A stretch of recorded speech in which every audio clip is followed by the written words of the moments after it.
함께 나누실 하나님 말씀은 마태복음 5장 21절부터 26절까지 말씀입니다. 마태복음 5장 21절부터 26절까지 말씀입니다. 말씀 읽기 전에 광고 하나 드릴게요. 다음 주 아시겠지만 구정 연휴라 수요일까지 공휴일이어서 다음 주 수요일 성경 강의 하루 쉬겠습니다. 그리고 그 다음 주에 이어서 계속 하게 되는데 금요일은 쉬지 않습니다. 이번 주 금요일, 다음 주 금요일 저녁에 계속 모여서 기도하는 일들을 하니까 금요일에 오시고 수요일 다음 주 한번 건너뛰도록 하겠습니다. 21절부터 26절까지 말씀을 우리 다 같이 한 목소리로 받들어 읽겠습니다. 시작.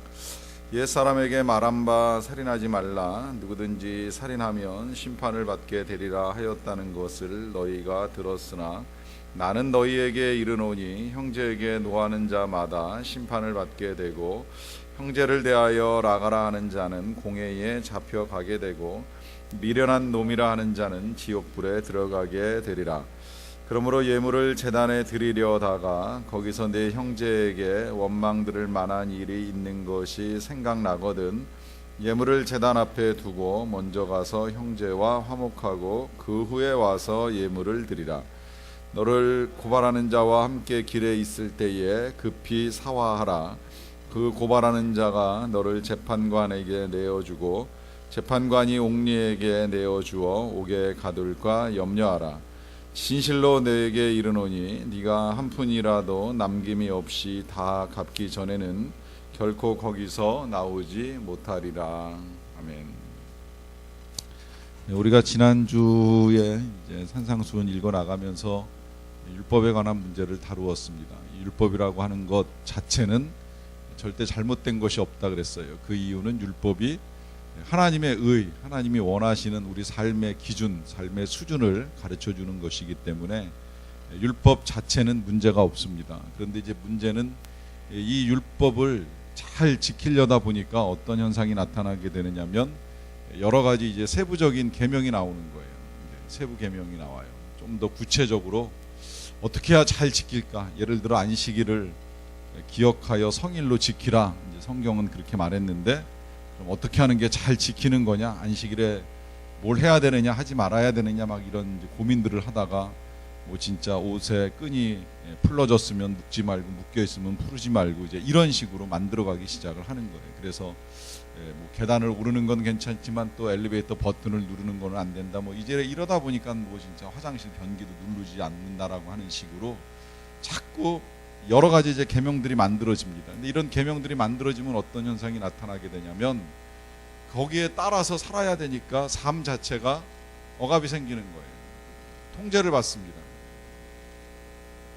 그리고 통제만 받는 걸로 또 끝나는 것이 아니라 이 억압하고 스스로를 통제를 잘하는 사람은 다른 사람들을 이제 심판하는 일까지, 뭐 여기서 심판이라고 하는 건 판단이라고도 표현할 수 있고 판단이 조금 심해지면 그 다음에 당신 이게 잘못된 거 아니냐라고 하면서 이제 정죄까지 나아가는 일들이 벌어지는 겁니다.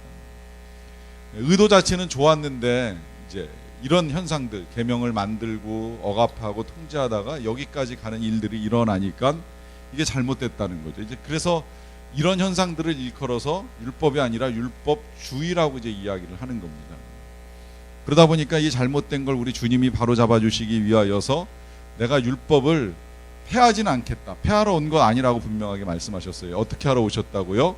율법을 완전케 하러 오셨다 그랬어요. 율법을 완성하러 오셨다라고도 뭐 말씀하시고 완전케 하러 오셨다 그래요. 어쨌든 율법이 잘못된 것이 아니기 때문에 바로잡기 위해서 오셨는데 그 바로잡기 위해서 예수님이 취하신 방법은 세부적인 계명을 만드는 것이 아니라 율법의 근본 취지를 알려주는 거예요. 원래 율법이 어떤 의미를 가지고 있느냐, 이제 이 취지를 알려주는 겁니다.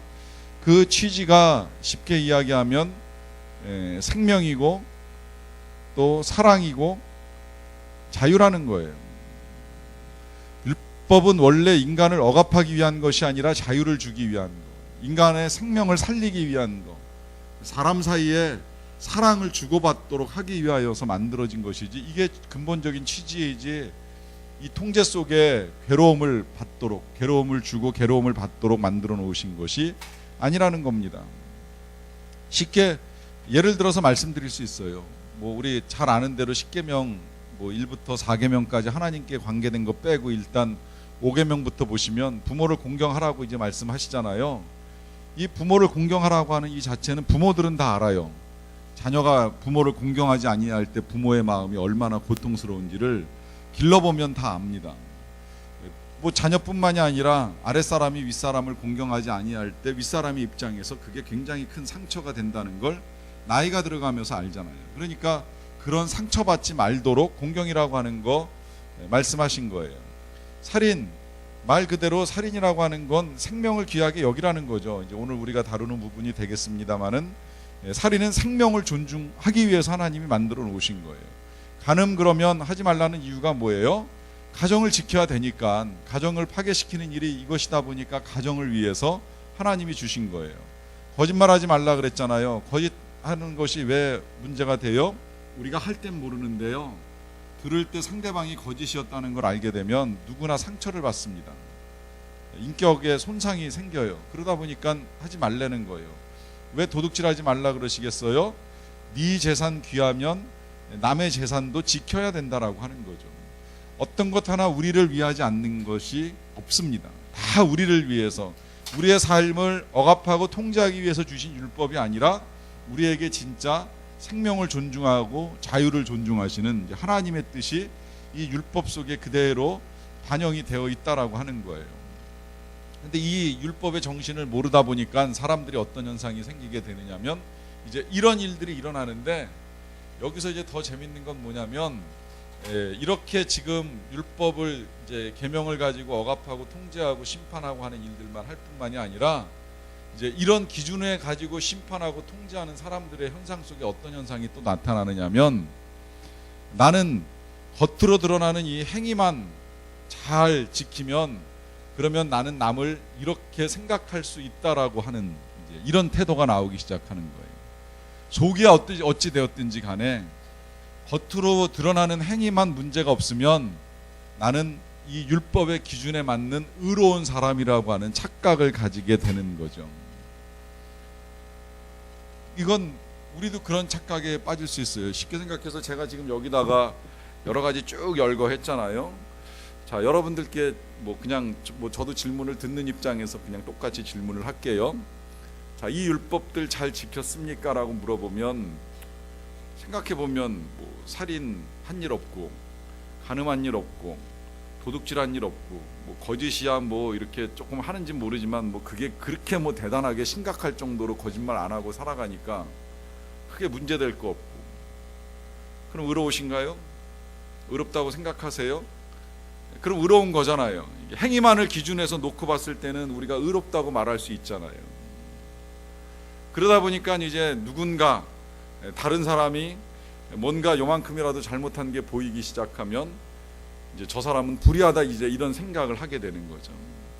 겉으로 드러난 내 행동에 문제가 없다 보니까 다른 사람들의 불의가 보이기 시작을 하는 거예요. 그런데 주님은 그게 아니라고 말씀하시는 거죠. 뭐가 문제예요? 겉으로 드러나지 아니하여도 우리가 얼마든지 마음으로 이 모든 일들을 할 수 있다는 겁니다.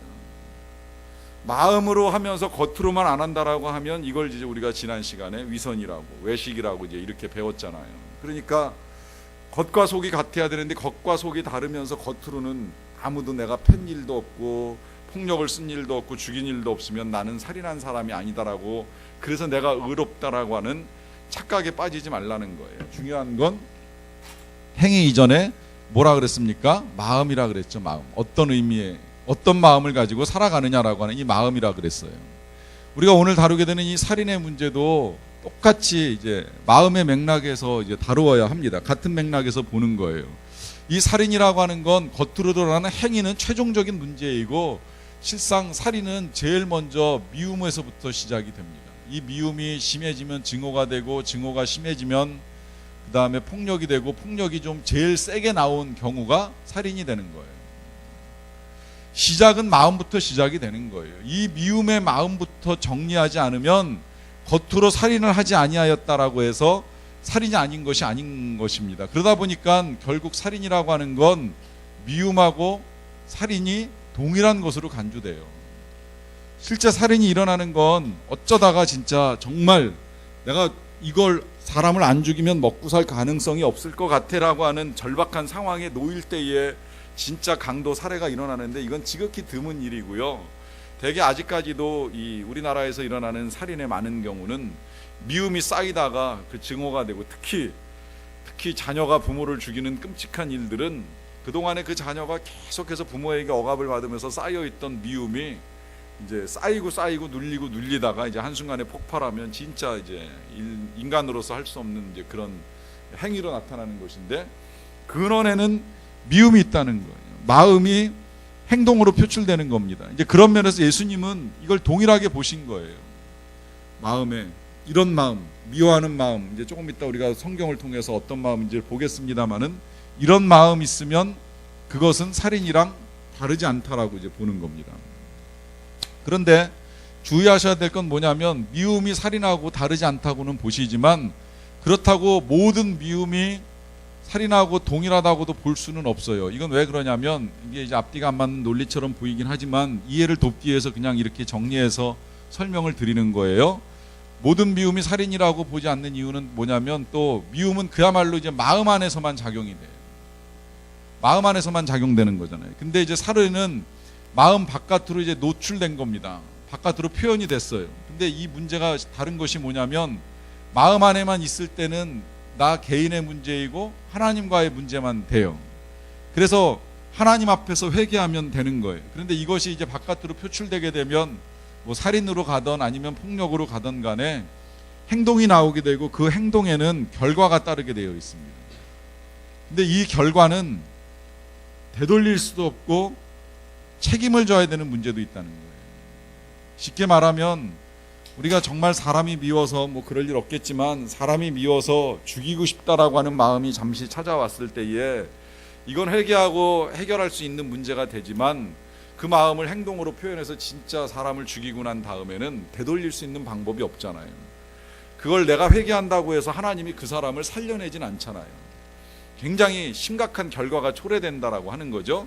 그러니까 그 결과에 따른 책임, 결과에 따른 여러 가지 일들을 겪는다라고 하는 점에 있어서는 마음에 담긴 미움과 겉으로 표현된 살인은 다르다라고 보는 거예요. 그렇지만 이 표현된 것들이 다르다라고 해서 미움은 살인이 아니다라고 말할 수 없기 때문에 미움이 살인이라고 말씀을 드리는 거고요. 이것뿐만이 아니라 또 하나 살인이 나왔기 때문에 하나 더 알고 넘어가야 될 살인은 정신적인 살인이 있습니다. 정신적 살인. 정신적 살인이라고 하는 건 그야말로 직접 행동으로 살인을 하지는 않지만 살인한 거와 동등한 행위들이 있을 수 있는 것인데, 예를 들면 이거 조금 예가 이제 정신적이지 않지만 그냥 이해를 돕기 위해서 예를 하나 들어드릴게요. 다윗이 밧세바와 관계를 가지고 난 다음에 이제 그 남편 이제 우리아를 불러들여요. 자기의 그 잘못을 가리기 위해서. 그런데 이제 우리아가 집에 왔다가 아내하고 같이 잠을 안 자고 또 다시 전쟁터에 나가게 되니까 명령을 내리잖아요. 그 누구의 요압 장군에게 명령을 내리죠. 내려가지고 전쟁의 최전방에다가 우리아를 밀어넣어라. 이제 그래서 적의 칼에 의해서 죽게 하라라고 하는 편지를 보냅니다. 그 편지대로 요압이 우리아를 최전방에 보내가지고 이제 적의 칼에 의해서 죽임을 당하게 만들었어요. 자 보세요. 다윗이 우리아를 죽였습니까? 안 죽였습니까? 직접 죽이진 않았잖아요. 칼을 뽑은 것도 아니고 찔른 것도 아니잖아요. 그런데 그렇다고 다윗이 그럼 우리아를 죽이지 않았습니까? 질문하면 그것도 아니라는 거예요. 다윗은 우리아를 죽였어요. 이제 그 일에 대한 하나님의 심판이, 그 다윗이 그 이후에 난 첫 번째 아들 밧세바와의 사이에서 난 첫 번째 아들이 죽임을 당하는 것이 그 우리아를 죽인 거에 대한 심판이에요. 하나님의 사람이었던 우리아가 죽은 하나님의 아픔을 다윗이 알 수 있도록 하나님께서 그 다윗이 그 밧세바와의 사이에서 난 첫째 아들을 죽이시는 거예요. 그렇지만 또 한편으로는 용서의 하나님이시고 사랑의 하나님이시기 때문에 또한 생명을 주시고, 그 생명은 더할 나위 없이 정말 사랑스럽다는 이름을 가진 솔로몬이라고 하는 이름을 가진 아이를 하나 더 이제 허락하시잖아요. 이게 하나님의 공의와 사랑이 그대로 다 표현되는 겁니다. 이제 이러한 일들이 진행되는 과정에서 다윗이 우리아에게 손을 대지 않고 칼을 대지 않았지만, 그럼에도 불구하고 다윗은 우리아를 죽인 거라고 우리가 말하는 이유는 이제 이게 말하자면 간접살인이고 정신적인 살인이라는 거예요. 이런 현상이 우리 사회에서 이제 어떤 예로 나오게 되느냐면 일단 직접적으로 우리가 칼을 들진 않지만 사실 칼보다 더 무서운 거 우리가 흔히들 뭐 펜이다, 옛날에는 뭐 그런 속담도 우리가 영어로 배웠던 것 같아요. 펜이 칼보다 강하다라고 하는 이런 표현을 사용하는데, 글로 사람을 죽이는 일도 있고요, 말로 사람을 죽이는 일도 있습니다. 성경도 그 말은 하잖아요. 혀는 독사가 될 수 있다라고, 독을 문 입이 될 수도 있다라고 해서 우리의 말 한마디가 사람을 죽일 수 있다라고 하는 거예요. 그리고 실제로 정말 말 한마디 뭐 아니겠지만 두 마디 세 마디 듣다가 죽어가는 영혼들이 있을 수 있어요. 뭐 이렇게 이제 우리의 언어가 살인이 될 수도 있거니와, 또 그런 예도 봤어요. 보니까 사람이 이 분노를 하게 되면 몸에서 독이 퍼져 나온다 그래요. 특히 짐승 같은 것도 죽일 때에 몸에서 이제 독이 이렇게 뿜어져 나온다라고 하는 이제 과학적 실험도 있기는 합니다만은, 사람 몸이 화나게 되면 어쨌든 독이 나오다 보니까 우리가 자꾸 어디가 아프거나 병나거나 하는 일들이 생길 수 있는데, 제일 위험한 게 그래서 이 모유 수유하는 엄마들이 화나는 상태에서 아이에게 젖을 먹이게 되는 거예요. 그러면 그 엄마 몸에 있는 분노가 독을 만들어내고 그 독이 그대로 아기한테 전달될 수 있다라고 하는 거죠. 이제 그런 면에서 이게 보이지는 않고 다 이렇게 이해는 안 되지만, 이게 알게 모르게 또 다른 이제 간접적인 이제 살인 행동이 될 수도 있다라고 하는 것입니다.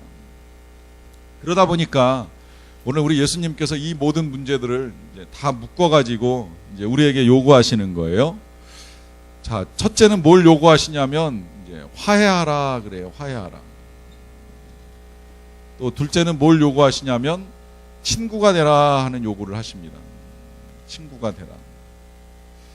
자, 이것을 이제 우리가 어떻게 해야 되는 건지에 대해서 화해하라고 말씀하시고 친구가 되라고 말씀하시는데, 어떻게 해야 되는지에 대해서는 성경을 좀 읽어 나간 다음에 다시 한번 더 정리를 하도록 그렇게 하겠습니다. 자, 먼저 이제 살인에 대한 말씀입니다. 첫 번째로 살인에는 심판이 있다는 말씀을 하시죠. 마태복음 5장 21절입니다. 옛사람에게 말한 바 살인하지 말라, 누구든지 살인하면 심판을 받게 되리라 하였다는 것을 너희가 들었다 그래요. 너희가 들었다라고 하는 이 말씀은 당시 이스라엘 백성들은 율법을 읽을 수 있는 기회가 많지 않았어요. 왜냐하면 책 자체가 많지 않았기 때문에 회당에 가서나 읽을 수 있고, 그것도 랍비들이나 제사장들 뭐 서기관들이나 읽는 일이었기 때문에 주로 회당에 가서 앉아서 율법 말씀을 이제 듣는 정도였어요. 그러다 보니까 너희가 읽지 않았느냐 이제 이런 표현보다는 너희가 들었지 않느냐라고 하는 이제 이런 표현을 사용을 하는 겁니다. 그 사람들이 들었던 말이 뭐냐면, 살인하지 말라, 살인하면 심판을 받게 된다. 왜 심판을 받느냐? 그 이유는 거슬러 올라가 가지고 창세기 9장 6절에서 우리가 찾을 수 있는데, 다른 사람의 피를 흘리면 그 사람도 피를 흘린다. 왜 피를 흘리게 되느냐? 하나님이 자기 형상대로 사람을 지으셨기 때문이라고 하는 것입니다. 여기에 이제 아주 중요한 그 생명 존중하시는 하나님의 뜻이 담겨 있는데요. 사람을 죽이지 말라고 말씀하시는 이유를 생명 이전에 뭐라고 말씀하시냐면, 하나님이 자기 형상대로 사람을 지으셨다 그래요. 이 형상, 우리가 하나님의 형상을 가진 존재이기 때문에 하나님께서 누구도 우리 각 사람을 함부로 대하는 걸 원치 않으신다는 거죠. 제가 이걸 가끔 예로 들 때 이제 제 신분증 같은 거 가지고 예를 듭니다. 뭐 예를 들면 제 주민증이나 이제 뭐 운전면허증 같은 거 보시면 거기 제 사진 들어 있잖아요. 그 사진 들어 있는 그 신분증을 저는 장난삼아 뭐 땅에 던지고 제가 그걸 밟고 하는 게 그렇게 어렵지 않아요. 그런데 누가 제 그런 신분증을 가지고 똑같이 그걸 밟거나 뭐 장난을 치면 제가 받아들이기 힘들죠. 이유는 내가 내 형상을 가지고 맘대로는 할 수 있지만 내 그림이 담겨 있는, 내 형상이 담겨 있는 걸 가지고 누가 맘대로 사용하고 맘대로 가지고 노는 걸 받아들이기 어렵다는 거예요. 이걸 좀 더 이제 우리가 현실적으로 이해하기 위해서는 그 자녀를 놓고 보면 더 이제 확실해져요.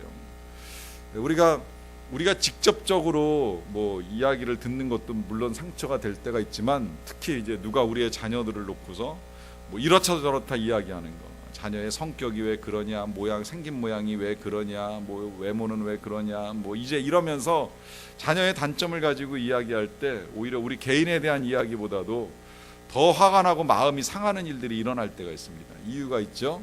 그 자녀가 우리의 형상을 가지고 있어요. 우리의 모습을 가지고 있어요. 그리고 어떤 면에서는 우리 생명보다도 더 귀한 존재로 여기는 거예요. 우리를 향한 하나님의 마음이 똑같아요. 하나님은 우리를 그렇게 여기시는 거예요. 마치 우리가 우리의 자녀를 보고 내 형상이다, 나랑 똑같다, 나의 가치 이상이다라고 여기는 것처럼 우리 한 사람 한 사람을 그렇게 여기시기 때문에 누구도 함부로 생명을 다루고 피를 흘리게 하는 일을 용납하지 아니하시겠다라고 하는 것입니다. 이건 하나님이 우리를 그만큼 귀히 여겨주신다라고 하는 말씀과도 통합니다. 이제 그러다 보니까 살인에 대해서 아주 강력하게 말씀하시는데, 그 말씀을 오늘 예수님은 조금 더 강력하게 이제 뭐라고까지 말씀하시냐면, 나는 너희에게 이르노니, 그리고 넘어가서 이제 22절 말씀이에요. 나는 너희에게 이르노니 뭐라고 말씀하세요? 형제에게 대하여 노하는 자마다 어떻게 된다고요? 심판을 받는다 그러고요. 그 다음에 두 번째는 뭐예요? 나가라 하는 자마다 어떻게 된다고요? 공회에 잡혀가게 되고, 그 다음에 세 번째는 미련한 자라 하는 자마다 어떻게 된다고요? 지옥불에 던져지리라 그래요. 참고로 이 나가라고 하는 건 히브리 사람들의 욕인데, 그냥 뭐 헛된 놈, 불필요한 놈, 뭐 이제 그 정도 욕이라고 이해하시면 돼요. 뭐 우리말로 그냥 바보로 번역을 하는 것도 있었고, 하여튼 상대방을 굉장히 깎아내리는 거예요. 자, 이 표현들을 보시면 어떻게 보면 뭐 미련한 자는 여러분 우리가 흔히 사용하는 멍청한 놈, 멍청한 자식 같으니라고 이제 이런 표현이라고 그냥 이해하시면 돼요. 그런데 어떤 표현도 어쨌든 다 좋은 건 아니라고, 잘못된 것이라고 예수님이 분명히 말씀하시고, 내려가다 보면 강도는 솔직히 좀 약해집니다. 이 분노가 제일 나쁜 거잖아요.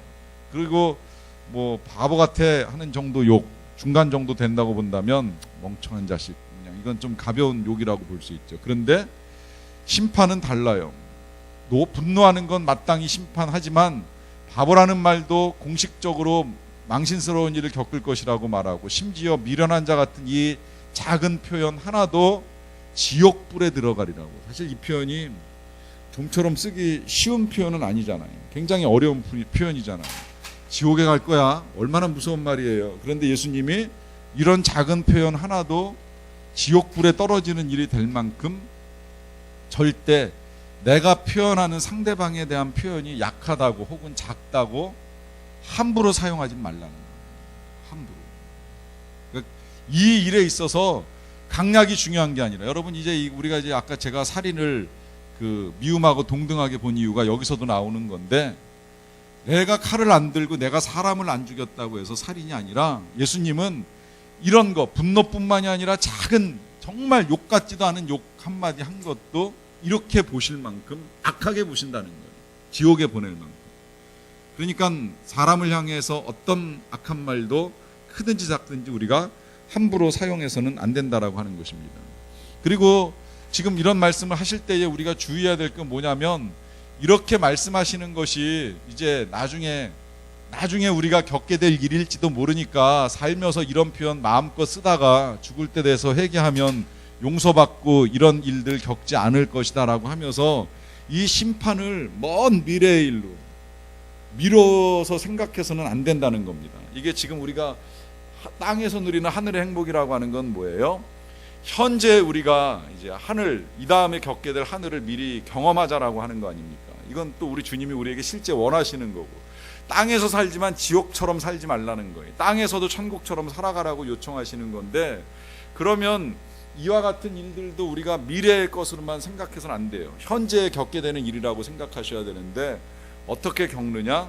실제로 우리가 노하거나 욕하거나 미련하게 사람을 본다라고 하면 그만큼 이제 우리가 실제 삶에서 경험하는 지옥, 경험하는 심판은 뭐냐면, 1차적으로는 우리 수준이 떨어집니다.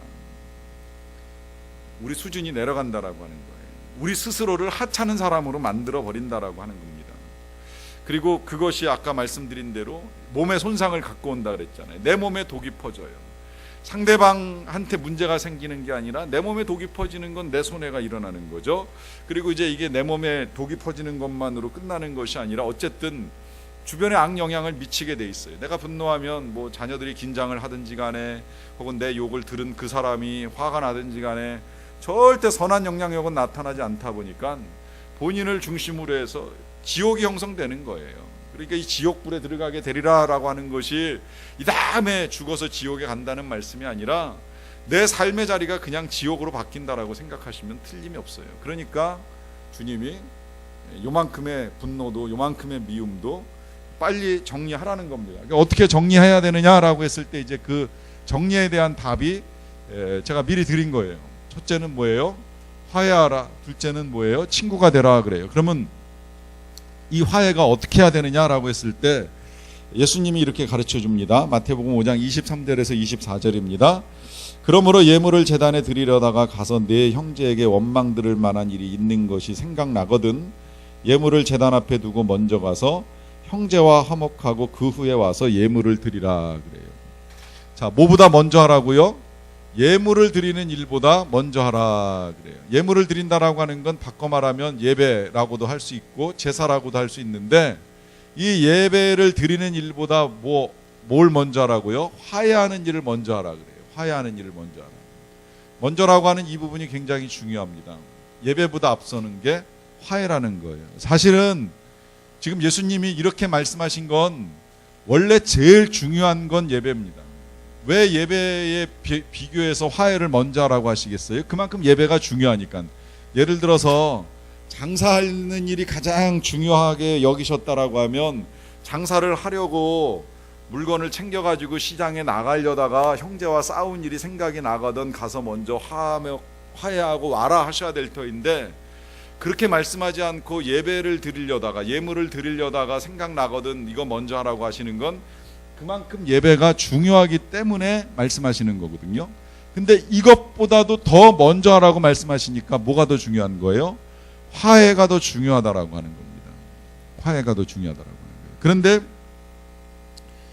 문제는 뭐냐면 이 화해가 이제 쉽지 않다는 거죠. 이게 지금 당시 상황을 가가지고 이제 거슬러서 한번 생각을 해보는 거예요. 더 어렵게 제가 여러분들을 만들어 드릴 수 있는데, 자, 당시에는 이 예루살렘에 와서 제사를 드립니다. 이제 갈릴리에 사는 사람들이 이 말씀 처음 듣는 사람들이 갈릴리 사람들이었어요.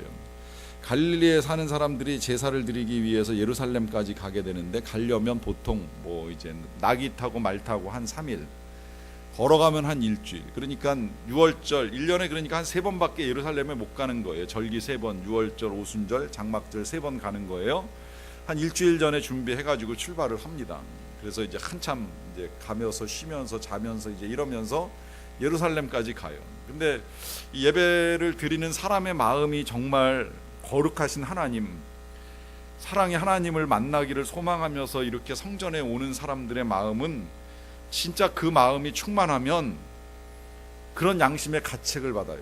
아, 내가 이 사람하고 이런 일로 싸우다가 왔는데 내가 지금 이런 마음 가지고 제사를 드려도 될까? 이런 마음 가지고 예배를 드려도 될까? 이제 이러니까 고민이 생기는 거잖아요. 그런데 예수님이 그걸 알고 예루살렘까지 왔는데 하나님 성전에 딱 들어가려다 보니까 마음에 걸리는 게 있어가지고 그게 생각나거든. 어떻게 하라고요? 예물 놔두고 가서 화해하고 오라는 거예요. 생각해 보세요. 갈릴리에서 기껏 예루살렘까지 한 3박 4일 걸려서 갔는데 그때 생각이 나요. 그럼 어떻게 해야 돼요? 놓고 돌아가야 된다. 또 돌아가는데 3일, 일주일, 갔다 오면 한 열흘, 6월절 다 지나갔어요. 보통 절기 한 일주일 지키는데 기껏 날짜 맞춰서 도착했는데 그때 생각나면 돌아가서 화해하고 오라고 하면 이거 하라는 이야기예요? 하지 말라는 이야기예요? 이 어려운 걸 지금 예수님이 말씀하고 계세요. 사실 우리가 지금이야 뭐 이제 그 예배를 드리기 위해서 출발하는 집부터 교회까지 여기 보니까 뭐 30분에서 1시간 이상 안 걸릴 것 같은데 우리 교회 제일 멀리서 오는 김포에서 오시는 분 아니면 그 이상 걸릴 사람은 이제 없으실 걸로 알고 있는데 자, 1시간 정도 왔다가도 사실 뭔가 생각나서 돌아가야 된다라고 하면 이게 쉽지 않은데, 과거에 이 말씀 듣는 사람들 입장에서 그러면 와, 갈릴리까지 어떻게 다시 갔다 오지, 이제 이럴 만큼 굉장히 힘든 요구를 하시는 거잖아요. 근데 예수님 그거 모르시겠어요? 그거 모르시고 이런 부탁을 하시는 걸까요? 그렇진 않죠. 알고 계시는 예수님이잖아요. 근데 왜 이런 부탁을 하시는 걸까요? 이제 여기서 우리가 알아야 될 게 이것입니다. 그게 힘든 걸 알면, 그렇기 때문에 우리가 정말 이 세상 살아가는 동안에 화해하고 살아가라는 거예요. 하나님 앞에 나와서 후회하고 나와서 되돌리려고 하지 말고, 나오기 전에 화해하고 평화롭게 지내라고 당부를 하시는 겁니다. 이건 또 한편 이렇게도 생각할 수 있어요. 예배보다 화해가 먼저기 때문에 화해하고 예배를 드려야 되는데, 그럼 난 화해하지 아니하였기 때문에 예배를 드릴 자격이 없으니까 예배를 안 드리겠다. 이제 그게 하나님 말씀 따라가다가 우리가 좀 어려움에 부딪히면 그냥 내가 쉽게 생각해서 내리는 결정 가운데 한 가지, 이제 그거하고 동일하다고는 볼 수 없겠지만, 진짜 토요일 날 제가 신혼부부한테 제일 많이 부탁하는 게 그거예요. 아마 토요일 날 제일 많이 싸우게 될 것이고, 싸우고 난 다음에 절대 주일날 예배 빠지지 말라고. 아무리 토요일 날 싸웠어도 토요일 날 많이 싸우는 건 이제 금요일까지 막 맞벌이 하느라고, 요새 신혼부부들 힘들게 살다가 토요일 날 되면 뭐 청소도 해야 되고 빨래도 해야 되고 밥도 해 먹어야 되고 하다 보니까 이제 서로 네가 해 내가 해 막 이러다가 갈등 일어나가지고 한판 붙고 나면 청소도 안 하고 그냥 하루 종일 막 화난 상태에 머물러 있다가는 제일 마지막에 내리는 결정이 난 내일 교회 안 가, 이제 이러고서 그냥 걷어치워버리는 이제 일들이 일어날 가능성이 많기 때문에 제가 꼭 당부하는 거예요. 그래도 교회 와라, 무조건 교회 와라. 와서 예배 드리고 찬송 부르면서 위로를 받든, 뭐 기도하면서 속상한 걸 쏟아놓든, 말씀 들으면서 깨닫게 되든 예배하면서 해결해야지. 이게 안 됐다고 예배까지 안 드리면 점점 더 엉망된다, 이제 이런 부탁드리는데, 화해가 안 됐다라고 해서 예배를 포기할 필요는 없어요. 화해가 안 돼도 예배를 드리긴 드려야 돼. 그래서 우리가 다시 화해할 수 있는 용기를 가지고 돌아갈 수는 있어야 되는데, 어쨌든 포기하지 말라고 말씀을 드리는 거고요. 포기하지 말라는 말씀을 드리는 또 하나의 이유가 있는 건 뭐냐면, 이 예배가 가지고 있는 특성입니다. 이 예배가 가지고 있는 특성이 뭐냐면, 예배를 많이 드리게 되면 이 예배가 사람들한테 착각을 불러일으켜요. 어떤 착각을 불러일으키느냐면, 내가 이만큼 예배를 드리고 이만큼 기도를 하고 이만큼 교회에 와서 공로를 쌓았기 때문에 이거야 뭐 대충 해도 되는 거 아닌가라고 하는 착각을 가지고 살아갈 가능성이 있습니다. 여러분, 우리가 하는 이 예배는 절대 공로가 될 수 없어요. 기도도 공로가 될 수 없습니다. 어떤 봉사도 실은 공로가 아니라 다 은혜예요. 예배를 드릴 수 있는 것도 은혜고, 기도할 수 있는 형편, 사정, 시간, 건강 다 은혜이고, 봉사할 수 있는 여건, 상황, 재물 다 공로가 아니라 실은 다 은혜라는 거예요. 이 은혜 속에 살아가면서 이걸 공로화시키게 되면 어떤 문제가 생기게 되면, 이걸 했기 때문에 이걸 안 해도 된다라고 하는 착각에 빠집니다. 특히 우리 한국교회가 가진 문제가 여기서 아주 되게 심각해졌어요. 예배 드리는 사람은 많은데 삶을 바꾸지 않다 보니까, 그리고 예배로 어느 정도 자산을 쌓아놨다라고 생각을 하니까 세상에 나가서 엉망으로 살아도 이 정도는 하나님이 면제해 주실 거야 라고 하는 생각을 가지고 살아가는 거죠. 이런 일이 기도 많이 하는 사람들한테서도 일어납니다. 그 비근한 예로 드는 것 중에 하나가 뭐냐면, 기도원 가면요, 이제 우리나라 기도원 지금도 그 기도원이 그런지 모르겠는데, 그 입장료를 받는 기도원이 있어요. 뭐 이제 하루에 한 1,000원 정도씩. 그건 필요해요. 왜냐하면 기도원도 그 기도원 유지하려고 하면 또 일하는 사람 인건비도 줘야 되고 뭐 난방도 해야 되고 하다 보니까 한 1,000원 정도씩은 실은 내야 돼요. 그게 맞는 거예요. 그런데 들어갈 때 3박 4일 있을 거면서도 뭐 오늘 이따 갈 거예요라고 그냥 거짓말하고 들어가는 일도 있고, 또 나올 때 정산할게요 그러고는 나올 때 그냥 차 끌고 그냥 나가버리는 일도 있고, 내가 기도 많이 했기 때문에 뭐 이거 한 2, 3천 원 안 내는 거 가지고 뭐 그렇게 큰 벌을 받겠나, 하나님이 뭐라 그러시겠나라고 하는 마음이 은연중에 우리 마음속에 자리를 잡을 수 있다라고 하는 것이죠.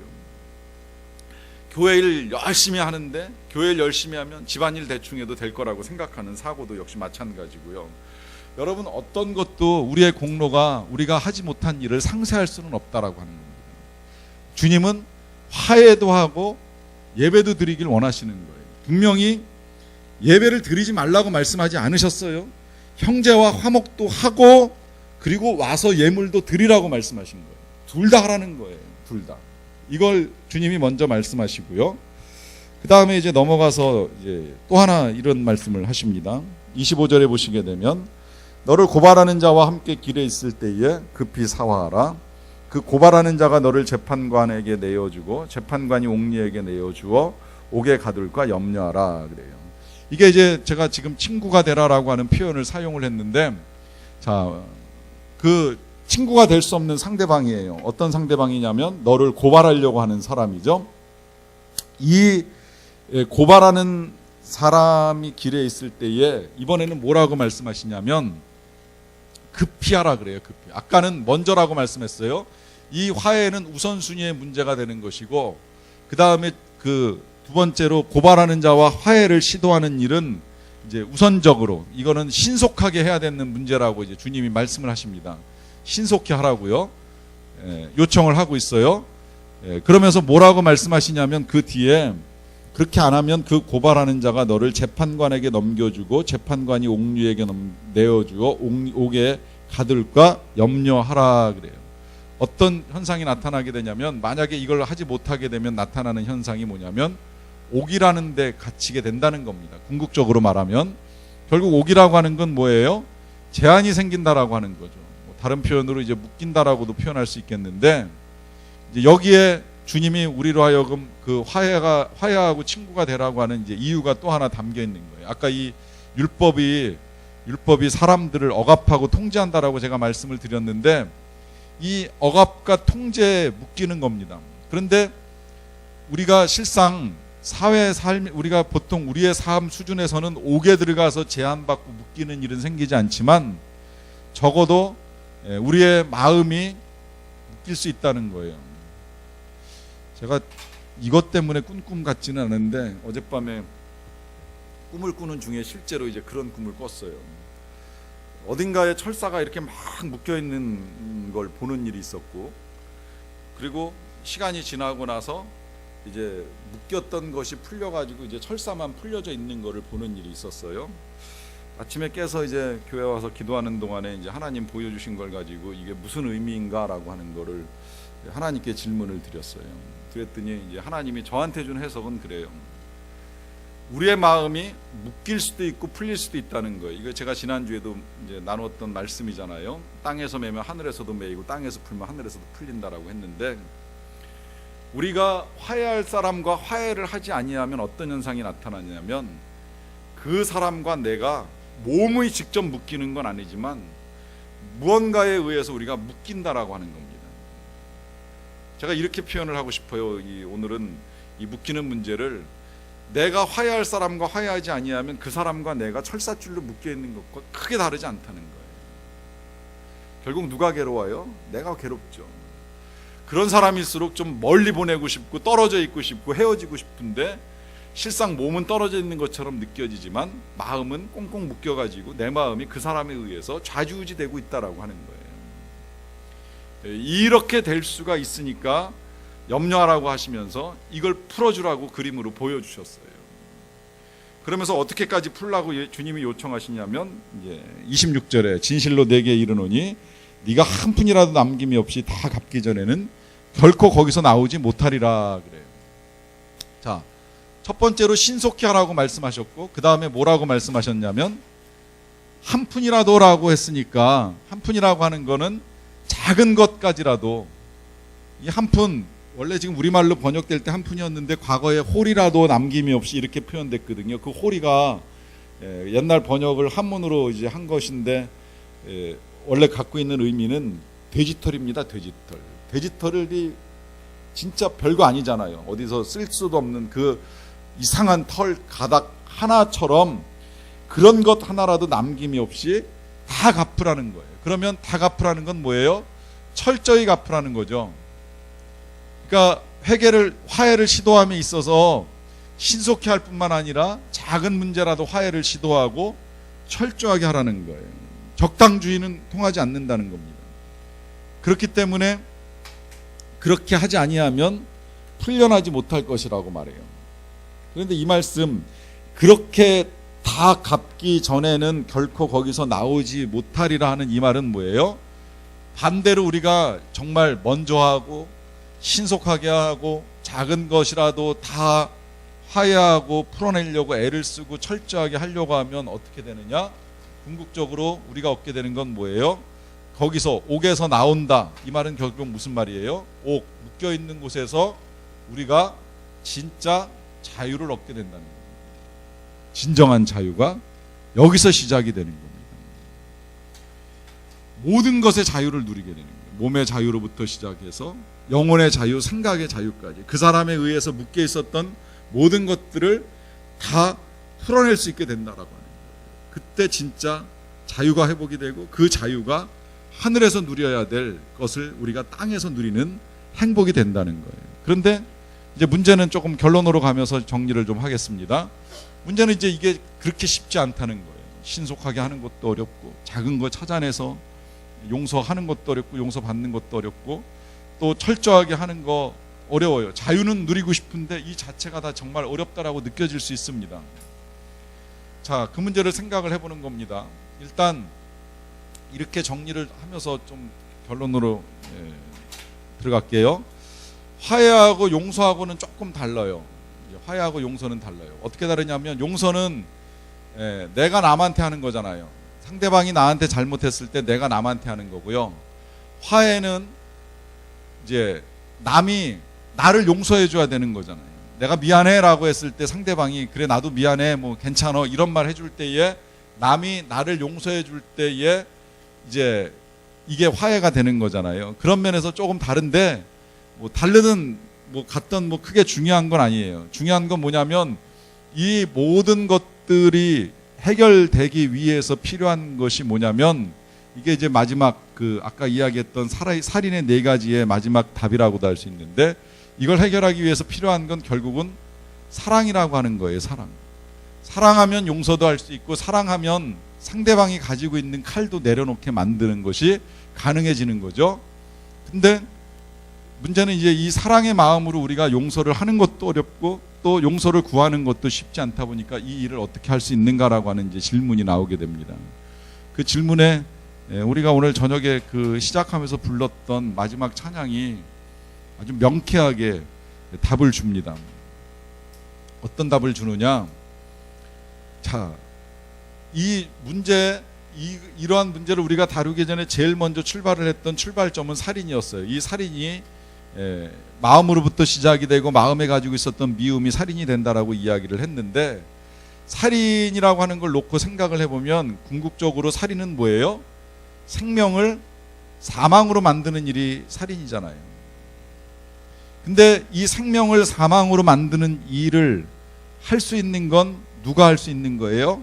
생명 가진 자만 할 수 있습니다. 생명 가진 자만. 생명이 없으면 생명 가진 자를 사망으로 몰아넣을 수 있는 일을 할 수가 없는 거죠.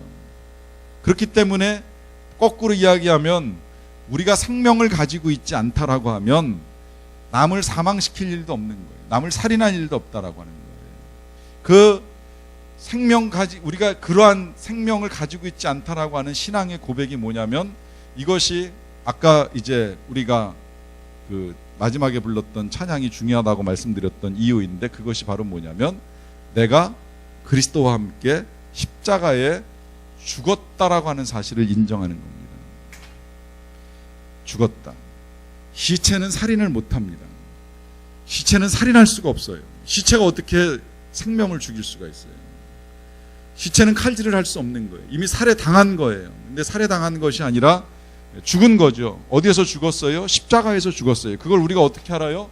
예수님의 사랑으로 아는 거예요. 그래서 고백하는 거예요. 내가 그리스도와 함께 십자가에 죽었습니다. 그래서 저는 더 이상 누구를 죽일 수도 없을 뿐만 아니라 미워할 수도 없는 그런 인생으로 살아가는 겁니다. 그럼에도 불구하고 지금 내게 생명이 있다라고 하면 이제 이 생명은 내가 사는 것이 아니라 누가 사는 것이라? 내 안에 예수께서 사는 것이라. 예수님은 절대 살인하시는 분이 아니죠. 누구도 미워하지 않죠. 어떤 사람도 미워하지 않으신 예수님이에요. 자기를 잡으러 온 로마 군병도 때리고 십자가에 못 박은 그 한 사람까지라도 다 용서해 달라고 하는 그 사랑으로 용서하시고 화해를 시도하시고 끝내 우리와 하나님 사이를 화해하게 해주셨어요. 이 사랑으로 살아가는 겁니다. 여러분, 우리가 죽었다는 사실을 인정하세요. 그래서 남을 죽일 수도 없거니와 두 번 죽을 수도 없는 거예요. 이제 더 이상은. 그리고 살아있는 생명은 오직 내 안에 그리스도께서 사는 것. 이 생명으로 우리가 사랑하며 살아가는 겁니다. 그러면 화해할 수 있고 그 화해와 더불어 우리가 드리는 예배를 우리 하나님께서 기쁘게 받으실 것입니다. 같이 찬양하고 기도하시겠습니다.